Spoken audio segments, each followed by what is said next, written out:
Muito boa noite a todos. Boa noite. É com imenso prazer que estou aqui novamente no ano de 2026, primeira pré-eleição do ano, e um monte de rostinhos novos na nossa casa. É uma honra para nós recebermos vocês. É um prazer poder juntar essas energias, porque nós sabemos que todos vocês trazem no coração um pouquinho de amor, um monte de amor, e a gente vai se juntar, e esse amor todo faz muita diferença, tanto para nós, essas vibrações, quanto para as pessoas que estão nos nossos pensamentos nesse momento, né? Meu nome é Carmen, hoje é dia 6 de janeiro do ano de 2026, coincidentemente dia de Reis, né? Eu tinha até esquecido disso, porque eu não montei árvore de Natal. Nós estamos falando da Casa Espírita Irmãos Ilcinho Fabiano, na cidade de Carapicuíba, na Grande São Paulo.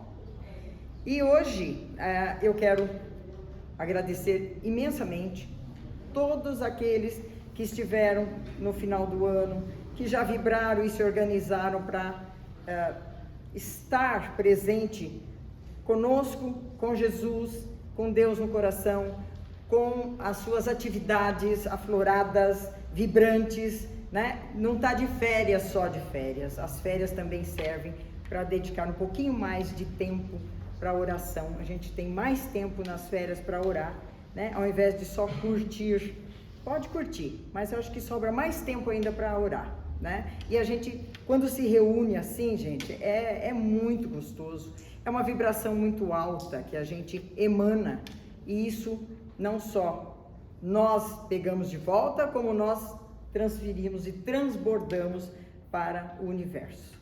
Minha gratidão imensa por vocês estarem aqui. E agradecendo por essa luz, essa vibração, e vamos pensar em Jesus agora, vamos emanar, vamos nos concentrar para dedicarmos um pouquinho desse momento para nós, um pouquinho desse momento para aquelas pessoas que são especiais nas nossas vidas, né? E vamos elevar os nossos pensamentos para esse Deus maravilhoso, para esse ser criador sublime, e pensar em Jesus, pensar no seu mentor, no seu guia espiritual, no seu anjo da guarda, toda essa equipe que cuida de você, e cuida de nós, e cuida dessa casa. Vamos agradecer por estarmos aqui buscando aprender como conduzir nossa vida no rumo da elevação espiritual, fazendo crescer o amor em nosso coração, para que melhoremos nossas atitudes, buscando a verdade dos fatos, assumindo nossos erros, defeitos, cuidando de estar sempre cumprindo com nossas responsabilidades, por aquilo ou por aqueles a quem nos foi destinado cuidar, ou também pelas tarefas que devemos cumprir. Senhor, nós vos agradecemos por termos a lucidez de entender os seus propósitos, por termos o livre-arbítrio para escolher o caminho a seguir, pois isso nos diz que o Senhor confia em nós. Vamos respeitar os seus mandamentos e seguir os exemplos de Cristo. Aqui nos colocamos à sua inteira disposição, para que ilumine nossa estrada, para seguirmos na retidão de uma vida em plenitude com o Senhor. Dai-nos a sua proteção, a sua bênção, seu carinho, seu abraço, para que possamos nos fortalecer na fé e assim podermos distribuir essas energias de paz para todos aqueles que nos procurarem nos seus momentos de aflição. Que assim seja, em nome do Cristo Jesus. Amém. Então vamos lá. E por falar no Cristo, eu quero exatamente hoje tratar do assunto da volta de Jesus Cristo. Me peguei invocada com essa frase esses dias. Jesus Cristo tem que voltar. Vocês já repararam que quando as coisas não estão bem, a gente vê tanta barbaridade na televisão, e assalto, e roubo, ai, Cristo tem que voltar, Jesus tem que voltar. Por quê? Por quê? Voltar para quê? Ele já não esteve aqui? O que serviu dele estar aqui? E se ele voltar? Aí eu fiquei pensando, e se ele voltar? Ele voltar como homem, como a estrutura mesma que ele teve na outra vida aqui, quando ele passou por aqui, nós vamos reconhecê-lo como quem? Nós vamos crucificá-lo novamente? É um louco. Ele vai começar a pregar e nós vamos falar um monte, imagina, doido, varrido, outro. Como que nós queremos que Jesus Cristo volte para consertar isso aqui? Descer numa luz imensa, já pensou que lindo? Um flash de luz que em todos os países do nosso globo vejam aquela luz e ele aparece. Será que assim nós acreditaríamos que era ele ou já vamos achar que é uma tecnologia avançada, de alguém que fez um lançamento novo? Por que as religiões, ou nós no geral, seres humanos, católicos, crentes, não interessa, o evangélico, o budista ou sei lá, Jesus tem que voltar. Quando a porca torce o rabo, a gente acha que Jesus tem que voltar. Voltar pra quê? Ele já fez o que ele tinha que fazer. Ele já deixou aqui o que ele tinha que deixar. Aí, ouvindo uns terapeutas, conversando com o pessoal muito aprumado nesses assuntos, né? A gente começou a fazer essas discussões sobre por que nós queremos que ele volte.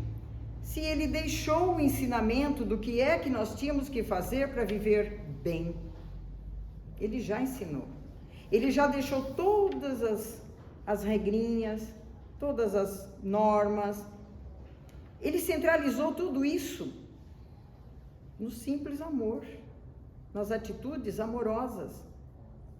Tudo aquilo que você fizer com amor, tudo aquilo que você for tomar decisão e pensar em fazer com amor, ou se calar quando não puder reagir, não deve, com maldade, você vai chegar a um propósito daquilo que ele ensinou.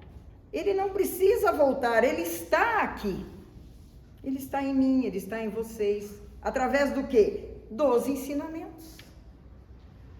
Ele deixou toda uma cartilha não escrita, mas nos exemplos, nas atitudes, que nós podemos ter as mesmas que ele teve. Nós podemos agir exatamente como ele agiu. Como é que nós lembramos, por exemplo, de pessoas nossas que já desencarnaram, pessoas queridas, meus avós, minha mãe, um filho, quem já perdeu um filho, marido, as pessoas queridas. Quando a gente se lembra deles, a gente se lembra de duas maneiras. Ou com os bons exemplos, se ela tivesse aqui, ela estava rindo agora. Nossa, gente, olha que fizeram, que delícia, minha mãe ia adorar ver isso. Ou então, nossa senhora, se ela tivesse aqui, vocês iam ver o puxão de orelha que vocês iam levar. Por quê? Porque todos nós temos, né? Lados e lados.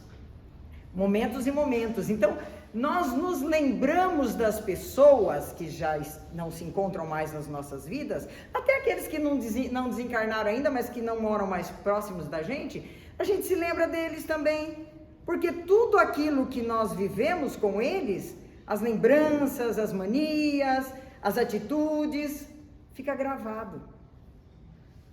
Que dirá tudo o que Jesus deixou e fez. Então ele não precisa voltar. Basta você fazer a sua parte.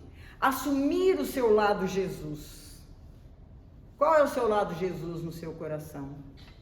Que atitude tomar em cada situação difícil, complicada ou feliz que você está tendo na vida naquele momento? Sempre perguntar. Quando se encontrar numa encruzilhada que não tem saída, que você acha que não tem saída, sempre você pergunta, o que Jesus faria para resolver esse problema? Filhos trazem problemas, educar é difícil, Conviver até com a pessoa amada é difícil. Tem os momentinhos de rusgas, tem os momentinhos de desavença, de desacordos, mas a gente briga.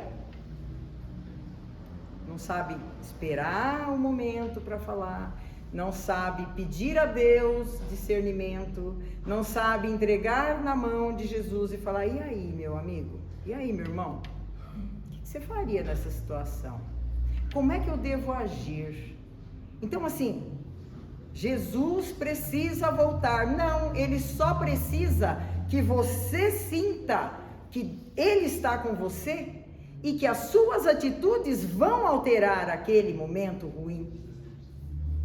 Não piore aquilo que já não está bom. Aí eu fico pensando assim, quando você quer que Jesus venha, e ele já falou, ele já ensinou, ele já mostrou. Nós tivemos aí excelentes exemplos de missionários que deixaram aí, quer mais que Chico Xavier? Os exemplos de humildade desse homem. Quanto ele trabalhou para o bem, doente a vida inteira, simples, humilde, passou muito sacrifício na infância, e nem por isso, não esbravejava, não batia, não brigava. Quando ele pensava em sair do eixo, Emmanuel puxava ele pela orelha e disse: opa, baixou, senta, te acalma. Por quê? Porque você tem que confiar, porque você sabe que você tem um ser superior que cuida de você. Você tem um ser de luz que te acompanha. E para você viver na luz deste ser, você tem que vibrar na equivalência dele. Coração aberto, amor antes de qualquer coisa. E quando eu falo de amor e de fraternidade, e me vem muito uma querida, que eu tenho um carinho muito grande, gosto muito de ler coisas sobre ela, que é a Madre Teresa de Calcutá, que foi outra pessoa, outra missionária da Terra, que só fez o bem. Essa mulher viveu aqui conosco recentemente, de 1910 a 1997. Também sofreu muito, foi perseguida, foi atacada, saía em busca das pessoas mais carentes, necessitadas, doentes, para a rua, e dá comida, e dá banho, e leva até para onde ela nem lugar tinha, nem para ela, e levava e acudia. Amor, porque ela fazia em nome do Cristo. Ela seguia os exemplos do nosso irmão Jesus Cristo. Então Jesus não precisa voltar, basta que nós façamos ou continuemos as obras dele. Nós temos os exemplos, nós recebemos a lição, e ele só ensinou, ensinou e ensinou. Agora, aprender por aprender não quer dizer nada. Aprender é pôr a mão na massa e mostrar que você aprendeu. Então eu vou ler só um trechinho do livro da Madre Teresa, escrito por Robson Pinheiro, chama-se A Força Eterna do Amor. E ela diz assim: não devemos permitir que alguém saia da nossa presença sem se sentir melhor e mais feliz. Ainda usando a fala da Madre Teresa, eu vou acrescentar também um pensamento meu, dessa questão da volta do Cristo, né? Então, continuando a fala da Madre Teresa.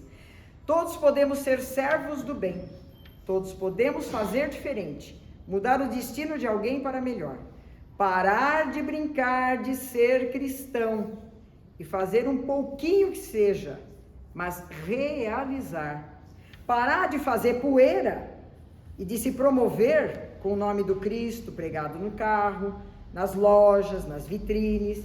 Em vez disso, viver a mensagem do amai-vos uns aos outros em sua plenitude.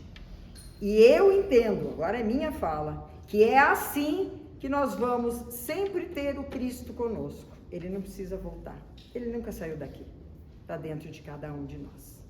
Deus abençoe a todos vocês, tenham uma boa palestra, tenham um ótimo tratamento, e que a todo momento das orações e das vibrações, que você sempre peça e coloque os seus irmãos em oração, nas suas vibrações de amor e de carinho. E todos aqueles que você também não conhece, que estão internados no hospital, que estão na rua, né, em momentos difíceis, de desequilíbrio, aquelas pessoas que estão doentes física, mental e espiritualmente, precisam do nosso amor e das nossas vibrações de carinho. Deus abençoe a todos. Fique agora com a minha amiga, Dona Laurinete. Boa noite, gente. Obrigadão, viu?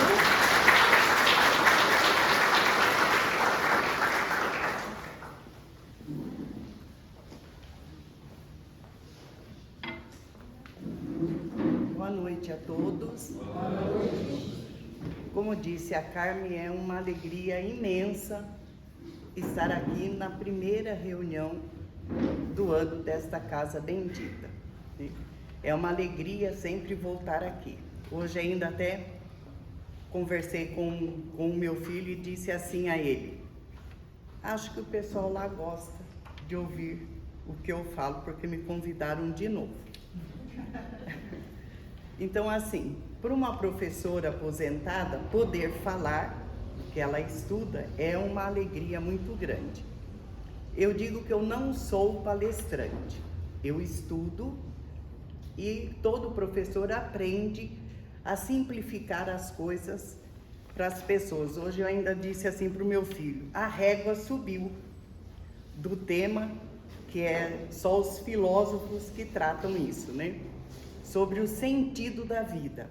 E para simplificar, eu trouxe 5 eixos para a gente tratar o sentido da vida além do corpo e além da alma. Porque nós temos um corpo, estamos encarnados porque ganhamos um corpo, imploramos por um corpo, senão não estaríamos aqui. Mas não podemos viver só em função do nosso corpo, porque somos espíritos imortais. A nossa estadia aqui é só para aprender. Como disse a Carmen, as pessoas falam muito de Jesus. Falam ou não falam? Você liga a televisão, tem alguém lá falando de Jesus. Você vai no supermercado, tem alguém falando de Jesus. Mas pouca gente vivenciando Jesus, vivenciando o que ele veio ensinar aqui. E como nós somos espíritos imortais, estamos aqui para aprender. E vamos voltar para a nossa verdadeira casa, que não é aqui. Muitas vezes a família que nós convivemos não é a nossa família de origem, não é o nosso amado, não é os nossos queridos, mas estão aprendendo com a gente e nós aprendendo com eles. Porque se nós temos problemas em casa, é porque nós precisamos aprender mais, aprender do amor, como disse a Carmen. Porque se não aprendermos a amar quem convive conosco dentro de casa, adianta alguma coisa ser amoroso fora do nosso lar? Tem valia isso? Não tem. O nosso grupo evolutivo está lá dentro de casa. O pai difícil, a mãe difícil, o marido difícil, a esposa difícil, o filho difícil. O nosso aprendizado é ali. Então, se nós convivêssemos bem dentro da nossa casa, não precisaríamos de prefeito para dar ordens, não precisaríamos de secretários, não precisaríamos de nada. Mas não é difícil viver em casa? É ou não é? Tem alguém aqui perfeito, diz assim: eu tenho a mãe perfeita, o pai perfeito? Tem? Meu filho é perfeito? Meu esposo, nem posso falar bem dele, senão alguém quer roubar. O nosso cadinho tá lá. Então, aqui, ó, os 5 eixos além do corpo e da alma. Eu vou começar com uma parábola taoísta. Então, assim, como o meu filho que já voltou para casa, eu aprendi muito do budismo, essas coisas, e gosto muito dessa filosofia. A parábola do homem que perdeu o caminho. Quantas vezes a gente perde o caminho, não é verdade? Um homem caminhava por uma vasta planície quando a neblina caiu repentinamente. Em pouco tempo, ele perdeu toda a referência. Não sabia mais de onde vinha, nem para onde ia. Assustado, começou a correr em busca de uma saída. Quanto mais corria, mais se perdia. Cansado, sentou-se no chão. A neblina continuava espessa. Depois de muito tempo em silêncio, ele parou de lutar contra o que não podia controlar, permaneceu atento, respirando e presente. A neblina começou a se dissipar lentamente. Ele percebeu algo inesperado. O caminho nunca havia desaparecido. Era ele que havia perdido a capacidade de ver. E quantas vezes a gente não se sente perdido, não é? Sem sentido, dizer, e agora, o que eu faço? E daqui para frente, como que vai ser? O desespero nasce quando confundimos ausência de visão com ausência de sentido. Todo ser reencarnante precisa ter um sentido na vida. Imagina um casal quando se apaixona. Eles têm um propósito, não tem? Tem um novo sentido para aquele casal. Construir um lar, viver em harmonia, ganhar dinheiro junto, comprar coisas juntas, ter os filhos, que vai ser a prova daquele amor. Não tem esse propósito do casal? Agora imagina se há a ruptura disso, se o casal separa. Não vai ficar tudo sem sentido? E agora, o que eu faço daqui para frente? Como eu vou conduzir os meus filhos? E agora nós vamos dividir o que construímos juntos? Como que vai ser a minha vida? Não acontece isso? Tem alguém aqui que já se separou e viveu isso? Tem? Tem, não tem? Não foi essa ruptura? Não foi esse, e agora, o que vai ser? Então, o eixo número 1 é o vazio. O vazio que dá depois da gente perder o rumo da gente. Perder, cair essa neblina na vida da gente e a gente perde o foco. Aí existe esse vazio. Tem ou não tem um vazio que às vezes a gente fala assim, mas o que está acontecendo com a minha vida? Nada mais me causa alegria. Eu sinto um vazio, uma saudade, não sei do que. Isso chama-se o vazio existencial. Tem aqui alguém que já teve um vazio existencial? O que eu estou fazendo aqui na Terra? O que eu vim fazer? O que eu estou fazendo dentro desse grupo familiar? Qual a minha função nesse grupo familiar? O que eu tenho que suportar aqui? O que eu vim aprender aqui? E esse vazio não é doença, não. Aqui diz aqui o texto, olha. O vazio existencial não é em si patologia. Ele é muitas vezes o efeito colateral de uma vida que perdeu seu eixo de significado. Então imagina lá, um casal que se separa é luto. Um filho que vai embora, como diz a Carmen, é luto. Uma mãe que vai embora é luto. Causa aquele vazio. E agora? Como eu vou viver na minha casa sem a minha mãe? Como eu vou fazer as comidas que ela gostava sem ela estar lá? Como eu vou rir de tal piada que ela ria? Não tem esses vazios? E isso, se a gente não se reorganizar e dar um sentido novo para a vida da gente, nós caímos no vazio existencial e adoecemos. Trazemos a doença para o nosso corpo evolutivo, né? Então aqui diz assim, ó, o homem não adoece porque sofre. Ele adoece quando não sabe por que sofre. Por isso que a gente sempre tem que perguntar o porquê eu estou vivendo essa situação. E não dizer assim, mas olha o que aconteceu, que eu sou isso, que eu sou aquilo, que Deus não existe, que isso, que aquilo. Não. por que eu estou nesse momento vivendo essa situação. O que é que eu tenho que aprender com isso? Viktor Frankl, ele diz assim, ó, o vazio existencial manifesta-se principalmente sobre a forma de tédio. Não existe aquele domingo assim, entediante dentro de casa, que você fala assim, nossa, mas que domingo vazio. Então você tem que ressignificar o seu domingo. Em Eclesiastes 1,14 está assim, ó, vi tudo que se faz debaixo do sol, e eis que tudo era vaidade, e correr atrás do vento. Se nós analisarmos friamente algumas coisas na nossa vida, não é só vaidade? É ou não é?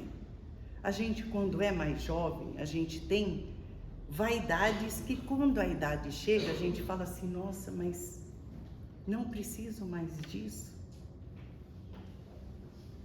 A gente vai se libertando das vaidades. E a Bíblia diz assim, ó, o erro não é sentir o vazio, mas habitá-lo sem buscar resposta. Então vê, que a gente foi lá na Bíblia, a gente foi no filósofo, a gente foi no taoísmo, todo tratando do vazio existencial.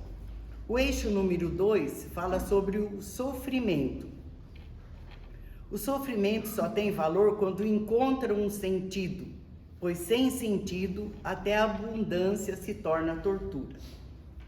Se vocês olharem os noticiários, o Japão, que é primeiro mundo, tecnologia, escola avançada, o índice de suicídio é altíssimo. A Suíça, o índice de suicídio é altíssimo, porque até mesmo a fartura, sem sentido, sem um foco, sem alguma coisa que nos impulsione para frente, não tem valor nenhum. E só o sofrimento que nos traz conhecimentos. Traz ou não traz? A gente fica mais forte.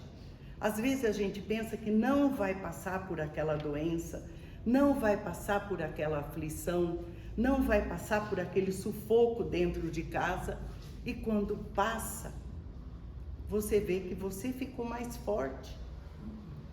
Você está mais preparado para outros perrengues, não é? Sempre, a gente que é mãe, a gente apanha com o primeiro filho. Tudo é novidade pra gente. O segundo a gente tira de letra. O terceiro, então, já é livre, não é? Porque o primeiro a gente foi lá, estava aprendendo a ser mãe, aprendendo a conhecer a criança. Tem até uma brincadeira que diz assim, quando é o primeiro filho, se a chupeta cai no chão, a gente pega, corre, vai lavar com água quente, um monte de coisa, não deixa. O segundo a gente já limpa na roupa, o terceiro fala, põe na boca mesmo. É ou não é assim? Então a gente sempre diz assim, o terceiro sempre, todo mundo fala assim, ai não, o terceiro faz o que quer e ninguém liga. O primeiro é o primeiro. Então, com o sofrimento, a gente aprende a ser forte, aprende a superar as coisas. O sofrimento pode revelar algo que sem ele jamais descobriríamos. E vem a liberdade interior. Olha as mães que perdem os filhos. E nisso eu me incluo. A gente chorou, esperneou, brigou com Deus, falou, não, eu não vou mais para a igreja, não vou mais ler nada, não vou fazer mais nada. Depois a gente para e vai pensar. Mas o que é que eu posso fazer? Né? Eu lembro que quando meu filho foi embora, ele foi diagnosticado com esquizofrenia paranoica. E foi embora cedo. Né? Hoje, qual é o sentido da minha vida? Ajudar as mães que têm filhos com esquizofrenia. Eu digo assim, olha, eu já passei por isso. Abraça o seu filho. Não, mas ele fez isso. Abraça o seu filho. Dá carinho, fecha a boca. Silencia. O surto vai passar, a crise vai passar. Então, vê, a gente ressignificar. Por que que existe a casa Irmãos Wilson e Fabiana? Por que que existe? Porque uma mãe superou o sofrimento e vive através dos filhos aqui. Não é? Não é assim, Regina? Então, as mães são da mais alta competência e braço direito de Deus. São ou não são? A mãe já aprendeu o amor que a Carmen falou. Superar tudo e continuar amando. Viktor Frankl ainda diz assim, quando já não podemos mudar uma situação, somos desafiados a mudar a nós mesmos. Quantas pessoas não mudam através do sofrimento? Quantas? Esse é ressignificar a vida, dar um novo sentido à vida.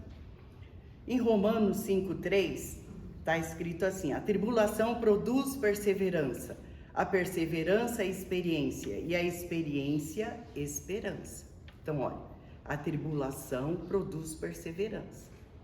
Quando a pessoa está atribulada, se ela perseverar, insistir em arrumar aquela tribulação, ela adquire experiência. E com a experiência, ela tem esperança em dias melhores. Por que que a gente vai e volta? Eu já estou aqui há 68 anos e não quero ir embora antes dos 90. Eu não quero ir embora antes dos 90. Vai que ainda tem um pedacinho lá no lamaçal para mim, então vamos ficar mais um pouco para cá, né? Então, o ir e vir é a maior prova de amor que Deus nos dá. É a maior prova de amor.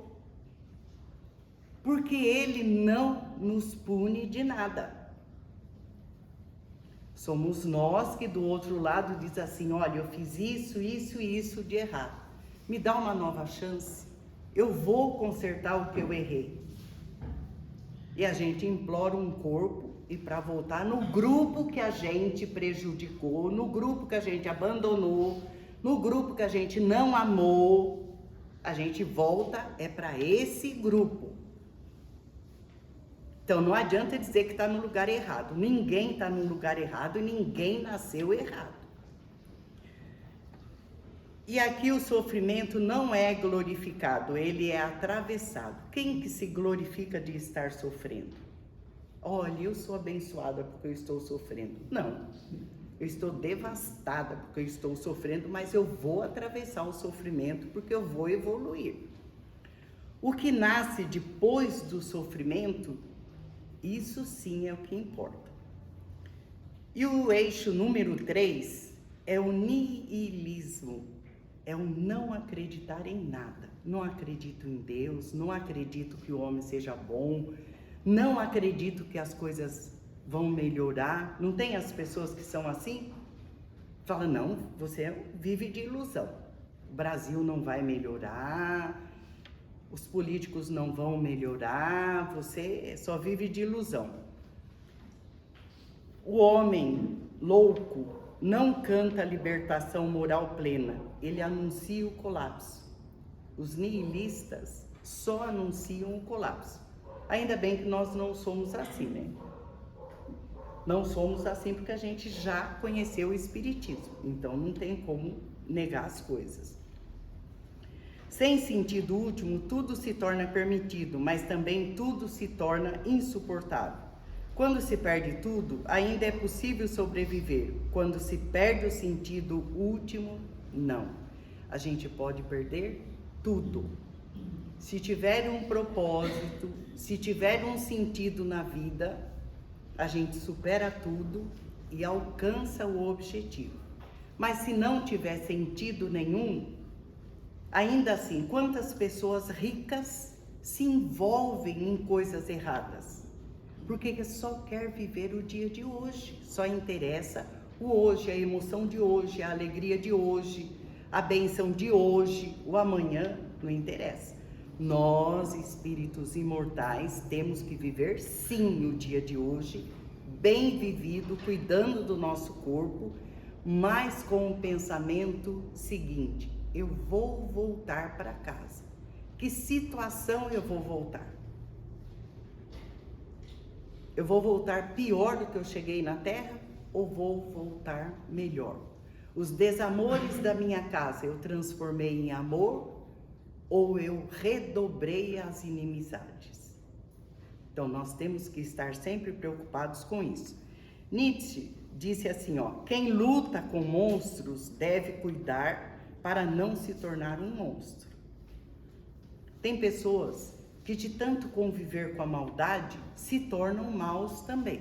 Tem ou não tem? Tem pessoas que de tanto conviver com pessoas fofoqueiras também se tornam fofoqueiras. Tem pessoas que de tanto conviver com pessoas que pensam mal se tornam maus. A Carmen não falou que a gente tem que estar num nivelamento que o mal não nos atinge. Então eu não tenho que estar preocupado se a pessoa não gosta de mim, ou se a pessoa pensa mal, ou deseja mal para mim. Se a minha vibração for acima da dela, tudo que ela pensar ou fizer contra mim não vai me atingir. Mas se nós estivermos no mesmo nível de pensamento e desejo, tudo que ela pensar e me desejar vai me atingir.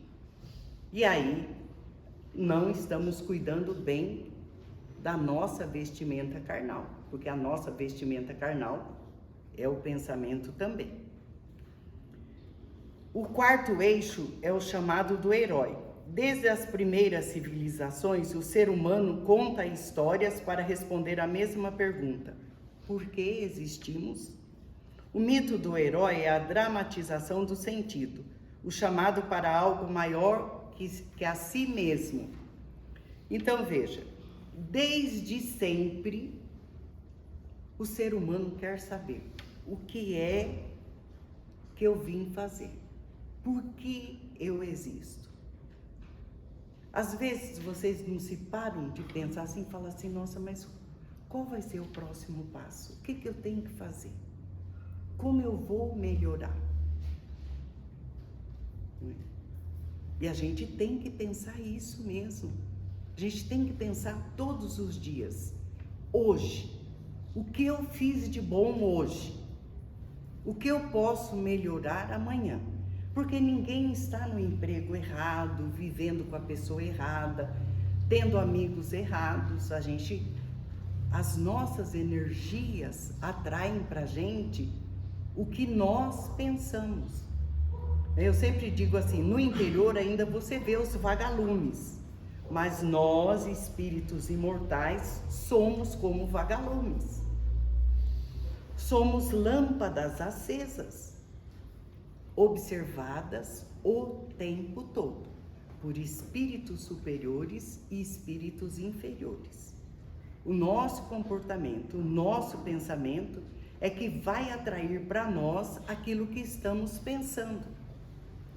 Se saímos de casa sem dar um bom dia para ninguém, ou deixar uma gentileza para quem ficou, nosso dia não vai ser bom, não é verdade? Joseph Campbell disse assim, a caverna que você teme entrar contém o tesouro que você procura. E ainda aqui tem a história de Jonas. Quem não ouviu falar da história de Jonas, né? Que Deus disse para ele, Jonas, vai para Nínive. Ele disse, não vou. Jonas, vai para Nínive. Não vou. E tanto ele fugiu que a baleia engoliu ele. E onde a baleia vomitou ele?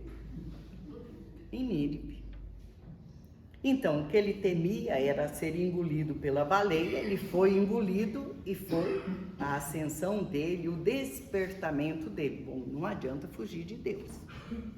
Não é? E nós somos como Jonas. Nós vamos voltar para a espiritualidade e vamos de novo abarcar aqui na Terra, quantas vezes for necessário para evoluirmos. Nenhum de nós aqui é criancinha, é a primeira vez que veio. Ninguém. Né? Pestalozzi ainda dizia assim, que nós somos bons e maus. Nascemos bons e maus. Toda criança nasce boa e má. Depende do adulto que caminha com ela encaminhar para o bem ou para o mal. E nós somos assim. Porque vai uma pessoa pisar no seu pé, que você vai sorrir e vai falar assim, não, tá tudo bem. Fala assim, miserável, justo no carro. Primeiro pensamento que a gente tem, né? Depois a pessoa diz, oh, desculpa, aí você dá um sorrisinho amarelo e fala, tudo bem. Depois você vira lá e fala assim, nossa. Porque a gente tem isso com a gente. Então, é o vigiar-se, conhecer-se a si mesmo. O eixo 5 e último é a busca individual. Conhece-te a ti mesmo. Não é introspecção narcisista, é reconhecer-se como ser de resposta. O ser humano é espírito de liberdade, consciência responsável, buscador de sentido mesmo diante da tríade trágica, sofrimento, culpa e morte. O sentido não é dado, ele é exigido pela vida a cada instante. A cada instante da nossa existência aqui, a vida nos cobra um sentido maior para a nossa existência. O que é que eu posso fazer para melhorar a vida do meu pai, da minha mãe, dos meus tios, dos meus filhos, das minhas noras, da minha sogra? Olha, quando eu falo assim, as minhas noras, minha sogra, tem uma sogra que olha e fala assim, nossa, mas eu não conhece a Maria. Não conhece a Josefina. Conhece sim. Quando chegar do outro lado, você vai ver que a Maria era um ser tão querido que veio daquele jeitinho para te ensinar a ter amor e respeito. Então, ninguém tem a sogra errada, porque ninguém casou com a pessoa errada, ninguém foi obrigado. Tem alguém aqui que foi obrigado a casar? Não. E ninguém casa só com o rapaz, casa com a família. Se vocês estão achando que eu vou casar hoje, vou ter uma casa só minha, não vou receber minha sogra, não vou receber meu sogro, não é ilusão sua. Você vai receber e quando chegar do outro lado, você vai amargar se você não recebeu e não tratou bem. Então eu sempre digo assim, olha, se você não gosta hoje da sua nora, comece a gostar, fazer a comida que ela gosta, o docinho que ela gosta, comprar a florzinha que ela gosta, para não ter surpresa quando chegar do lado de lá. E voltar, pelo amor de Deus, agora eu recebo ela como filha. Vai demorar para você conseguir isso, porque os jovens de hoje são pais de pet, não quer 3, 4 filhos, não. Então, vocês não vão ter para onde voltar se não aconselhar os filhos a terem filhos, não é? Sempre digo isso quando eu converso. Tem que aconselhar os filhos, sobrinho, neto a ter filho para vocês terem para onde voltar, porque vocês não vão voltar para casa do vizinho. Ninguém volta, vai voltar para o seu grupo. Então, nós estamos recebendo o nosso avô, nosso bisavô como neto agora, já recebemos como filho, e eles nos receberão de volta. Então não adianta maltratar a nora hoje, que depois você vai receber ela em casa. Vai ser a netinha que você vai amar e ela não quer, eu quero ficar longe da vovó. Você maltratou lá, sua netinha vai querer ficar longe de você. É a nora que você maltratou. Então, cuidado. Então, aqui o Viktor Frankl, ele ainda diz assim, a vida nunca deixa de ter sentido, mesmo nas circunstâncias mais miseráveis. Em Deuteronômio 30 está assim, ó, escolhe, pois, a vida para que vivas. Escolher a vida é escolher responder mesmo quando dói. Escolher a vida é escolher responder mesmo quando dói. Responder o quê? O que eu posso fazer para melhorar a vida de outro. Se a sua vida não está bem, não é do jeito que você quer, lute para levar alegria no grupo que você vive, no seu local de trabalho, com aquele chefe que te pega no pé. Seja gentil, educado com as pessoas, seja gentil, educado dentro do seu grupo kármico. É o seu grupo evolutivo. E os casais são dupla evolutiva. Sempre o casal é dupla evolutiva. se escolheram para evoluir. Então, no começo é amor, depois vira amizade, depois vira uma parceria que tem que ser trabalhada até o último suspiro para poder evoluir. E para encerrar, eu gosto muito desse livro aqui do Chico Xavier, Jesus no Lar. Eu sempre digo que isso daqui deveria ser livro de cabeceira de todo mundo. Na lição 44 está assim, ó, lição do essencial. Discorriam os discípulos entre si sobre as coisas essenciais ao bem-estar, quando o Senhor, assumindo a direção dos pensamentos em dissonância, acrescentou: esse Senhor é Jesus. Ele foi o primeiro cara que fez o evangelho no lar. Toda noite na casa de Pedro reuniam-se as pessoas e ele fazia o evangelho no lar. É indispensável que a criatura entenda a própria felicidade para que não se transforme ao perdê-la em triste fantasma da lamentação. Longe das verdades mais simples da natureza, mergulha-se o homem na onda pesada de fantasiosos artifícios, exterminando o tempo e a vida por meio de inquietações desnecessárias. E como quem recordava incidente adequado ao assunto, interrompeu-se por alguns instantes e retomou a palavra comentando: ilustre dama romana, em companhia de um filhinho de 5 anos, dirigia-se da cidade dos Césares para Esmirna, em luxuosa galera de sua pátria.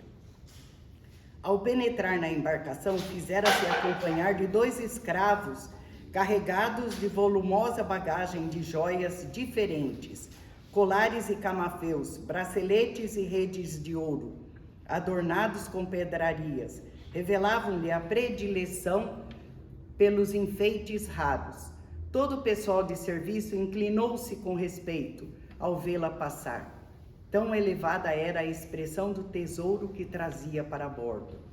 Tão logo se fez o barco ao mar alto, a distinta senhora converteu-se no centro das atenções gerais. Nas festas de cordialidade, era o objetivo de todos os interesses pelos adornos brilhantes com que se apresentava. A excursão prosseguia tranquila, quando em certa manhã ensolarada, apareceu o imprevisto. O choque em traiçoeiro Recife abre extensa brecha na galera e águas a invadem. Longas horas de luta surgem com a experiência do refazimento. Entretanto, um abalo mais forte leva o navio à posição irremediável e alguns botes descidos são colocados à disposição dos viajantes para os trabalhos de salvamento possível. A ilustre Patrícia é chamada à pressa. O comandante calcula a chegada a Porto Próximo em 2 dias de viagem arriscada, na hipótese de ventos favoráveis. A jovem matrona abraça o filhinho, esperançosa e aflita. Dentro em pouco, ela atinge o pequeno barco de socorro, sustentando a criança e pequeno pacote em que os companheiros julgaram trouxesse as joias mais valiosas. Todavia, apresentando o conteúdo aos poucos irmãos de infortúnio que seguiram junto dela, exclamou: meu filho é o que possuo de mais precioso, e aqui tenho o que considero de mais útil. O insignificante volume continha 2 pães e 10 figos maduros, com os quais se alimentou a reduzida comunidade de náufragos durante as horas aflitivas que os separavam da terra firme. O mestre repousou por alguns segundos e acrescentou: a felicidade real não se fundamenta em riquezas transitórias, porque um dia sempre chega em que o homem é constrangido a separar-se dos bens exteriores mais queridos ao coração. Os loucos se apegam às terras e moinhos, moedas e honras, vinhos e prazeres, como se nunca devessem acertar contas com a morte. O espírito prudente, porém, não desconhece que todos os patrimônios do mundo devem ser usados para nosso enriquecimento na virtude e que as bênçãos mais simples da natureza são as bases da nossa tranquilidade essencial. Procuremos, pois, o reino de Deus e a sua justiça, tomando à terra o estritamente necessário à manutenção da vida física, e todas as alegrias ser-nos-ão acrescentadas. Então, que nesse ano de 2026, a nossa vida seja mais leve de buscar coisas que não vamos levar conosco. Porque eu digo que a gente chega sozinho, não é? Chegamos sozinhos e nus. Sozinhos, que eu digo, não sem a espiritualidade, porque nós temos uma equipe espiritual que nos acompanha até o nosso parto. Os mentores que nos acompanham até a nossa volta para casa. E o Chico dizia, temos que viver de tal maneira que tenhamos um grupo de amigos que nos levem até o túmulo e outro grupo que nos recebam além túmulo. Então, que seja essas coisas que a gente faça como sentido da nossa vida em 2026. Melhorar o nosso grupo kármico, nos conhecermos mesmo. Porque quando a gente se conhece, conhece os nossos defeitos, vícios e imperfeições que todos nós temos.